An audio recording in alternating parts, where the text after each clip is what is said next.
All Indiana Politics is your premier source for Indiana politics, focusing on issues that matter to you. I still want us to be the best in the Midwest. We can't afford another lockdown. Give the citizens of this country the relief they need. Education in the state of Indiana remains priority number one. In-depth, nonpartisan coverage. We don't know exactly where the economy will be in January. People are worried with good reason. Exclusive interviews with Indiana's political leaders. We have the resources here in the state of Indiana to care for those who are in need. Expert analysis on critical legislation. We need to reform those laws. This recovery is going to take some time. We've got to anticipate that there'll be a budget shortfall. From Wish TV, this is All Indiana Politics Podcast on the All Indiana Podcast Network. Good morning and welcome to All Indiana Politics. I'm Garrett Bergquist in for Phil Sanchez. 1 week after barely surviving a would-be assassin's bullet, former President Donald Trump is the official Republican nominee and back on the campaign trail. At the Republican National Convention, he recounted the assassination attempt in the longest political convention speech in modern history. Jen Sullivan takes a closer look. Greeted by a standing ovation and cheers, former President Donald Trump formally accepting the GOP nomination for president at the Republican National Convention in Milwaukee Thursday night. With faith and devotion, I proudly accept your nomination for president of the United States. His speech coming just days after surviving an assassination attempt during a campaign rally in Butler, Pennsylvania Saturday night. Trump donning a bandage on his right ear where he was grazed by a bullet. My hand was covered with blood, just absolutely blood all over the place. I immediately knew it was very serious, that we were under attack. The image of Trump bloodied and repeatedly yelling, "Fight!" becoming a symbol of perseverance at the convention. Some attendees even covering their ears, wearing bandages in solidarity and inspiring merchandise like this, "Fearless." I stand before you in this arena only by the grace of Almighty God. The 45th president's tone was much different in the wake of Saturday's shooting. Despite such a heinous attack, we unite this evening more determined than ever. We must not criminalize dissent or demonize political disagreement, which is what's been happening in our country. Trump's acceptance speech coming amid growing calls that President Joe Biden should step down as the Democratic nominee for president. Many Democratic leaders have called on Biden to reconsider running amidst questions about his mental competency. I'm Jen Sullivan reporting. The attempt on Trump's life immediately turned the spotlight onto America's heated political rhetoric. I spoke with political science professor Stephen Webster. He studies political polarization at IU. We talked about why political rhetoric remains so angry and what we can do to bring the temperature down. Let's bring in IU political science professor Stephen Webster. Professor, thank you for joining us. Thanks for having me. So as someone who studies political polarization, what are some things that stand out to you both about the attempt on former President Donald Trump's life and on the way that Americans are responding to it? Yeah, I think what we saw last weekend was an extreme outcome of some of the trends that have been developing in American society. The reality is that Republicans and Democrats are quite divided. We have very few things in common with one another, and we increasingly think of ourselves primarily in terms of our partisan identity rather than our identity as an American or as a citizen. And so politics has become quite central to how we think of ourselves. And so it can lead to this worldview of it's us against them. And when you have these sorts of divisions in society, you have the possibility for something horrible happening like we saw at former President Trump's rally. What can individual voters do to push back against this trend? And more importantly, what do politicians and political candidates need to do to push back against it? So those are great questions. I think in terms of what voters can do, I think the first step is simply talking to someone whose political viewpoints are different than your own. By and large, Americans tend to misperceive members of the other party. They tend to think that members of the other party believe things that they don't actually believe. And so I think getting a better understanding of one another is the first step and an important step towards reducing these tensions. I think a lot of the blame lies with our elected officials here. increasingly elected officials appeal to voters' anger. And they do this because this is a useful campaign strategy for them. Quite simply, an angry voter is a loyal voter. So if you are angry at the opposing party and its candidates, you are likely to vote loyally for your own party's candidates. And so until this becomes not an incentive that our elected officials face, I think we're likely to see continued appeals to anger from our elected officials. How would you advise people handle those conversations with someone who does not agree with them? Yeah, I think anytime you have a discussion with somebody whose politics are different than your own, it's going to be difficult. I think the sort of initial instinct is to defend your own point of view, or perhaps poke holes in the other person's point of view. But I think approaching these discussions with empathy and with a sort of willingness to understand, or at least listen, is the first step. You may not have to agree with what somebody else thinks, but at least listening to them and having that conversation, I think, is a really important thing to do. I want to return to a point you made earlier. An angry voter is a loyal voter, particularly in a country where we have regular election cycles. How do you recommend politicians urge people to get out to vote without resorting to that kind of dialogue? It would be nice if politicians could mobilize voters around an optimistic, forward-looking vision, what their plans are going to do for the country. But what we know is that the psychology of emotion suggests that negative emotions, so things like anger and anxiety, tend to motivate more than positive ones like enthusiasm or hope. And so given that sort of psychological basis of these emotions, I think it's really hard to encourage politicians to sort of appeal to our better angels. Is this a new normal in American society? I think the anger that we're seeing now is in some ways new. So perhaps we could call this a new normal. But I think we also need to recognize that anger has a long tradition in American politics. We've fought a civil war over our differences. We've had, early politicians shoot one another. We've had fist fights on the floor of Congress. And so anger is not particularly new in American politics. But what I think is new is our ability and the frequency with which we can become angry. Coming up, Indiana's best political team breaks down an extraordinarily consequential week in politics.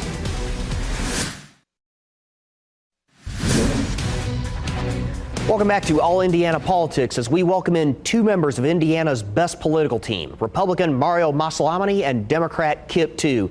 Gentlemen, we've got a lot to get to. Let's begin with the Republican National Convention. Mario, Trump spoke at length about the attempt on his life before getting into his campaign speech. How much of a boost does he get out of the events of this past week?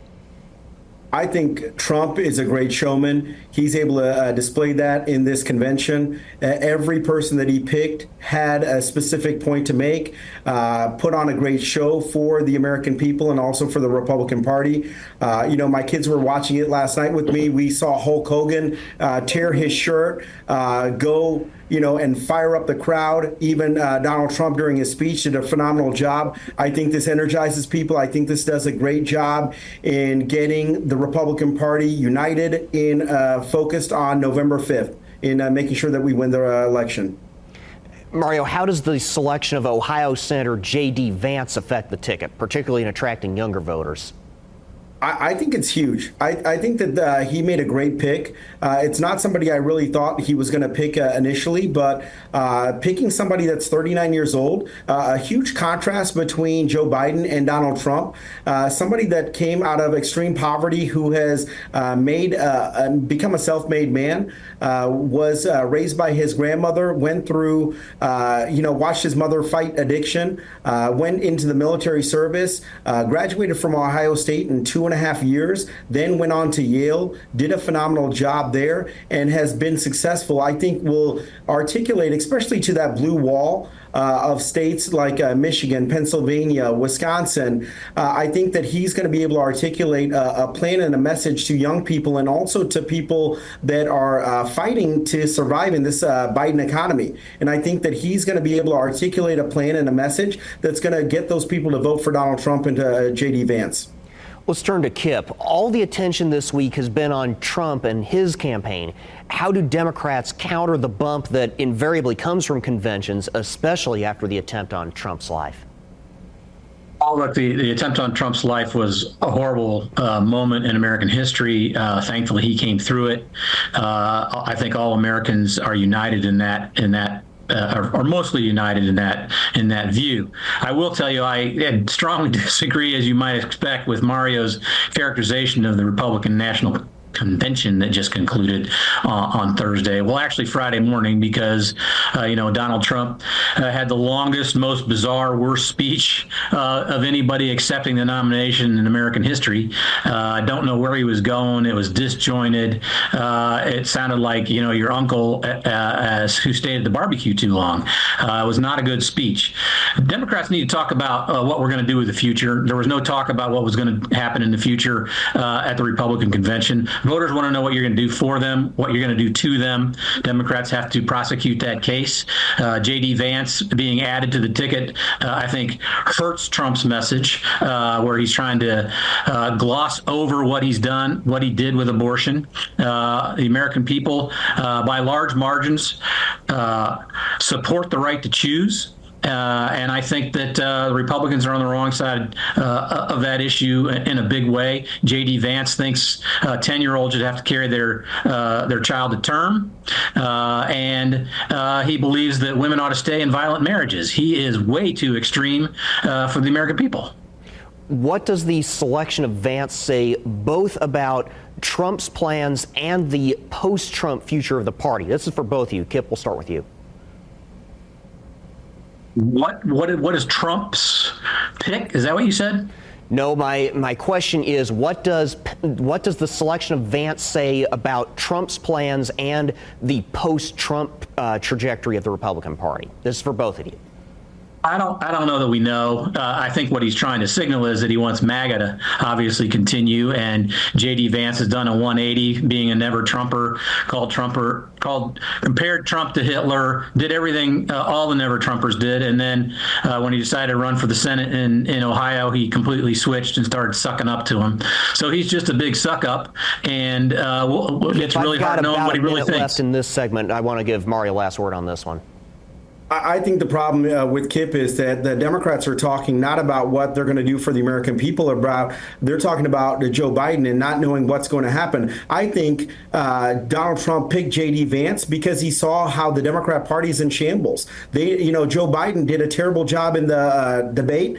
Also, the assassination attempt allowed for him to pick J.D. Vance, who will continue on with the policies and the philosophy of the MAGA movement. And if Joe Biden had been more of a serious candidate at this point, I think he would have gone in a different direction. But I believe that he picked J.D. Vance because J.D. Vance is a younger version of him. And so in 4 years, when he's done, he can continue on with the policies, the messaging of America first, taking care of Americans, making sure that Hoosiers and Americans are protected and have the tools and resources necessary to take care of their families, and also to make sure that we have a border, a southern border, because right now we don't have one. We have fentanyl, we have crime, all of those Mario, things. We're about out of time. We'll have to leave this part of the discussion here. Stick around, though. We've got a lot more to cover, including the mounting campaign to push President Joe Biden off the ticket.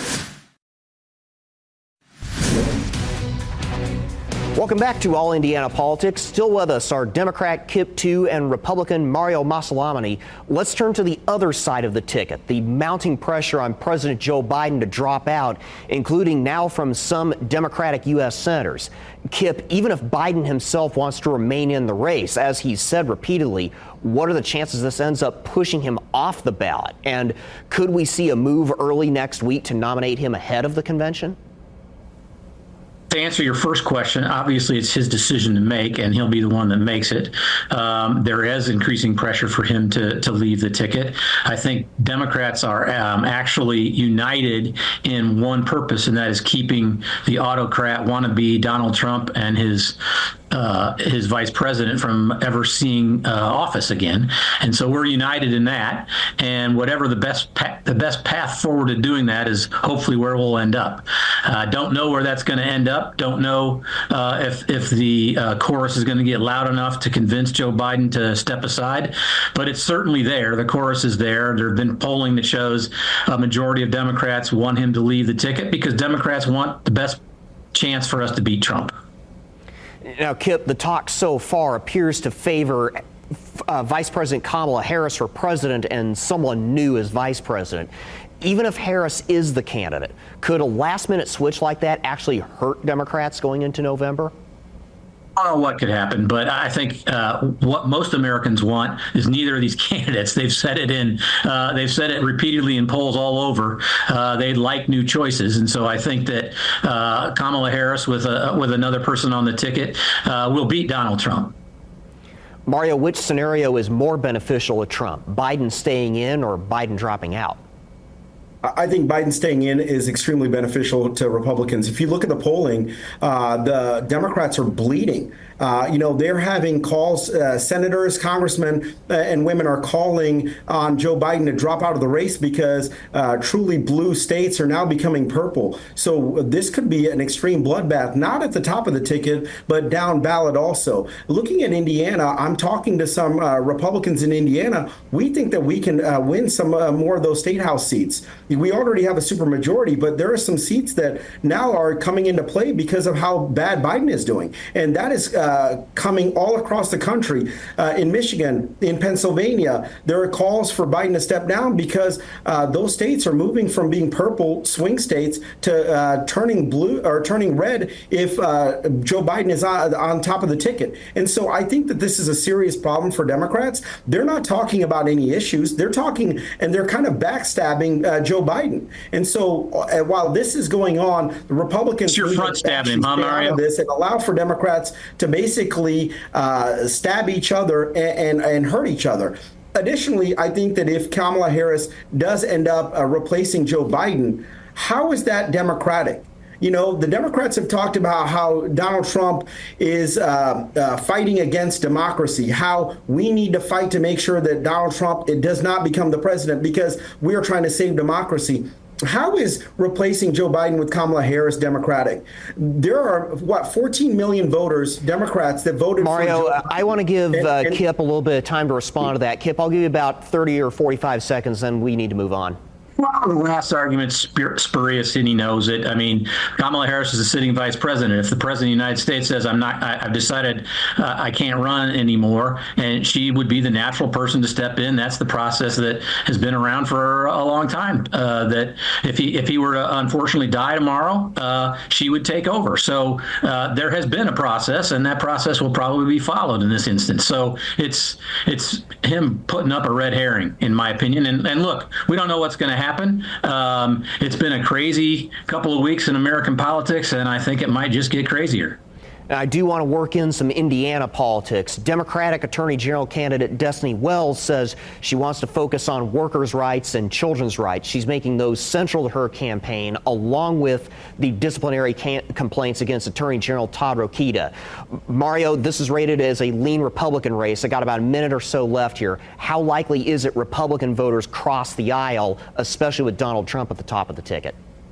Destiny Wells has zero chance of winning. Okay, mark my words. Destiny Wells has no chance. She's not going to be able to raise money. She's not going to be able to move the needle against Todd Rokita. I've said many times on this show that I'm not a fan of Todd Rokita, but Todd Rokita is going to win this November 5th election. Destiny Wells is not going to be able to argue against Todd Rokita or try to distinguish herself from Todd Rokita. The only chance that she has of winning this is if, for some reason, the Disciplinary Commission and the Supreme Court take away his law license. And I don't believe that that's going to happen before November 5th. Kip, take us home. I got about 30 seconds.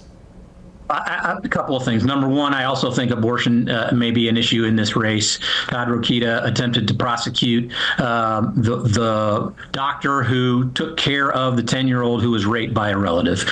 And so I think that that's important. I think women in the suburbs are disgusted by that behavior, disgusted by him. He's not popular inside the Republican Party. He may lose his law license for a certain number of time by a Republican Supreme Court, I might add. I think she's got a real shot. She's out there raising money right now. She's going to raise money. She needs to get to a certain figure so people know how bad Todd Rokita is, and she's got a good shot. All right. Thank you very much, gentlemen. We'll leave it there. We'll be right back. Thank you. Thank you for joining us for All Indiana Politics. We'll be back here next Sunday morning at 9:30. And be sure to tune in at 11 for The Hill Sunday with Chris Stirewalt. Have a great rest of your weekend.